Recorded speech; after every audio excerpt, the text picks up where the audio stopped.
okay નમસ્કાર દોસ્તો એમબીવાલા ચેનલમાં તમારું સ્વાગત છે દોસ્તો મિત્રો જે ટેટ વનમાં જે લોકો એક્ઝામ આપી છે એ લોકો માટે આજે થોડુંક સારામાં સારો વિડીયો બનાવી રહ્યા છે દોસ્તો અને એ લોકો માટે આજે સારા સમાચાર મારી સામે જે આવી રહ્યા છે કે જે લોકો ટેટ વનની જે એક્ઝામ આપી છે અને હમણાં જે સારી રીતે પૂરી થઈ એમાં આન્સર કી ક્યારે આવશે રિઝલ્ટ ક્યારે આવશે એ તો બધું ઠીક છે દોસ્તો પણ ઘણા મિત્રોને એ બી ડાઉટ છે કે આનું આપણે જે માર્ક્સ રહેશે પીટીસીના માર્ક્સ ટ્વેલ્થના એના સાથે સાથે ગ્રેજ્યુએશન માર્ક્સ અને એના સાથે સાથે ટેટના બધા માર્ક્સ કઈ રીતના કેલ્ક્યુલેટ કરવા એ બી આજે આપણે જોઈશું પ્રોપર કેલ્ક્યુલેશન સાથે તો હજુ સુધી અંબેવાલાને સબસ્ક્રાઇબ નથી કરી સબસ્ક્રાઇબ કરી દો લાઈક કરી દો અમારી ચેનલને અને હજુ સુધી તમે શેર નથી કર્યો આ વિડીયોને શેર કરી દો દોસ્તો જે લોકોએ ટેટનું કટ ઓફનું પણ આપણે આજે ધ્યાન રાખશું એના સાથે સાથે ગણતરી બી કરાવીશું તમને કે કેટલું મેરિટ અટકી શકે છે અને કેટલા માર્ક્સ તમારે ધ્યાનમાં લઈને જવું જોઈએ દોસ્તો તો ચાલો મહત્વની શરૂઆત કરી દઈએ એના પહેલા આપણે જોઈશું આજે કે આન્સર કી બી તમારી આવશે એના પછી તમે વાંધાજી નાખી શકો છો પણ વાંધાજીમાં તમારે એ ધ્યાન રાખવાનું રહેશે મિત્રો કે વાંધાજી જે તમે નાખો છો ને તો એમાં તમારે છે ને એ પ્રોપર વેલિડેશન સાથે પ્રૂફ સાથે તમારે નાખવાનું રહેશે ગવર્મેન્ટનું ઓબ્જેક્ટિવ જે બી પ્રૂફ હશે એ નાખવાનું રહેશે દોસ્તો એના સાથે સાથે તમારે વાંધાજી નાખ્યા પછી હવે આન્સર કી આવે પછી વાંધાજી રિઝલ્ટમાં થોડો ટાઈમ લાગી શકે છે ટાઈમ એટલે કે ઘણો બધો ટાઈમમાં એમાં વધારે ફેરફાર નહીં થાય પણ થોડો ટાઈમ લાગવાની શક્યતાઓ હાલ દેખાઈ રહી છે દોસ્તો હવે આપણે થોડું જઈએ કેલ્ક્યુલેશન ઉપર તો કેલ્ક્યુલેશનમાં આપણે કઈ રીતના કેલ્ક્યુલેશન થશે હું તમને થોડું બતાવી દઉં તો ધારો કે તમે પીટીસીમાં હું તમને થોડું ઝૂમ કરીને બતાવું તો પીટીસીમાં તમારે 25 આમાં ગુણ વાઇઝ હોય છે દોસ્તો કે ધારો કે તમારે 25 ગુણ આમાં 20 ગુણ તો આ કઈ રીતના કેલ્ક્યુલેશન થતું હોય છે તો ધારો કે 80% તમારે આવ્યા હોય ને તો 80 આ રીતના કેલ્ક્યુલેશન કરવાનું હોય છે અને ઇન્ટુ 25 જે ગુણભાર હોય ને ઇન્ટુ કરી અને નીચે તમારે એ રીતના પર્સન્ટેજ નીકાળવાના હોય છે અને જે બી પર્સન્ટેજ આવે તમારે એ તમારા ગુણ કહેવામાં આવે છે દોસ્તો તો આ એક કેલ્ક્યુલેશન મેરિટ બેઝ હોય છે દોસ્તો હવે પીટીસીમાં ટ્વેલ્થમાં તો આ કઈ રીતના કેલ્ક્યુલેશન કરવું તો તમારે જો 80 ધારો કે 80% તમારે પીટીસીમાં આવ્યા છે દોસ્તો ઠીક છે તો 80% ઇન્ટુ 25 કરવાના હોય છે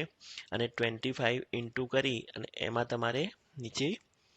100 લખી દેવાના ઓકે તો તમારો આમાં ધારો કે અહીંયા આવે તમારો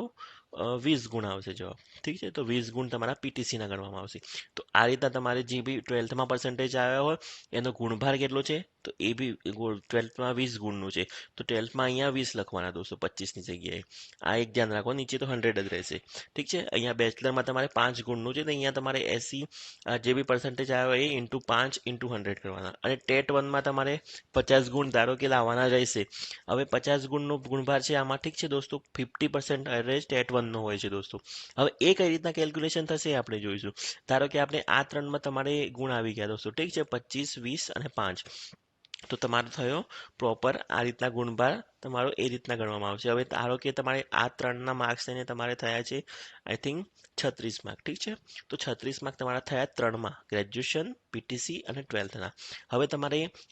ધારો કે મેરિટ હું તમને થોડું અંદાજ આપી દઉં તો 70 થી 72ની આસપાસ હું જનરલનું કહી રહ્યો છું લાસ્ટ ટાઈમ બી એટલું રહ્યું હતું દોસ્તો ઠીક છે તો હવે તમારે ગયા 36 માર્ક લાવવા માટે તમારે શું કરવાનું રહેશે તો હવે 36 માર્ક તમારા ઓલરેડી ત્રણના આવી ગયા 36 માર્ક તમારે ટેટ વનમાંથી લાવવાના છે હવે 36 માર્ક 150માંથી નથી લાવવાના 36 ગુણભાર છે દોસ્તો હવે એ લાવવા માટે તમારે કેટલા માર્ક્સ લાવવા પડશે તો ધારો કે તમે 112 માર્ક્સ જેવા લાવો છો ને દોસ્તો તો 112 ઇન્ટુ તમે 50 કરીને નીચે 100 કરશો ને એટલે તમારે આઈ થિંક સારા માર્ક્સ દેખાઈ જશે દોસ્તો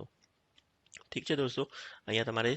60ની આસપાસ તમારા ગુણભાર 36 તમને દેખાઈ જશે દોસ્તો તો આ રીતના તમારે કેલ્ક્યુલેશન કરવાનું હોય છે ગુણભારનું દોસ્તો હવે તમારે એમાં લાવવા માટે તમારે કેટલા 111 112 માર્ક તમે લાવી શકો તો એ પ્રમાણે તમે એનું કેલ્ક્યુલેશન માટે 37 ગુણ લાવી શકો છો અહીંયા તમે 37 લખી અને તે નીચે 100 લખીને તમે માર્ક્સનું કેલ્ક્યુલેશન કરી શકો છો દોસ્તો તો આ રીતના એક પ્રોપર ગણતરી પ્રમાણે તમને કેવું લાગ્યું દોસ્તો હજુ સુધી તમે સબસ્ક્રાઇબ નથી કરી અમારી ચેનલને તો સબસ્ક્રાઇબ કરવાનું ભૂલશો નહીં એમબીવાલા આવા જ આવા અવનવા વિડીયો લઈને તમારી સમક્ષ આવી રહ્યું છે અહીંયા મેં તમને કીધું હતું કે જે કોન્સ્ટેબલના બી નવા આવ્યા તેનો બી વિડીયો મેં બનાવી દીધો છે આ રીતના જ પીટીસીનો બી વિડીયો અને હવે રિઝલ્ટ ક્યારે અને કઈ રીતના આવી શકે છે કેટલી તમે બી નવો વિડીયો આવી જ જશે દોસ્તો થોડા જ દિવસમાં હજુ સુધી સબસ્ક્રાઇબ નથી કરી એમબીવાલાને સબસ્ક્રાઇબ કરી દો ટેટના બધા ઉમેદવારોને બેસ્ટ ઓફ લક દોસ્તો ધન્યવાદ દોસ્તો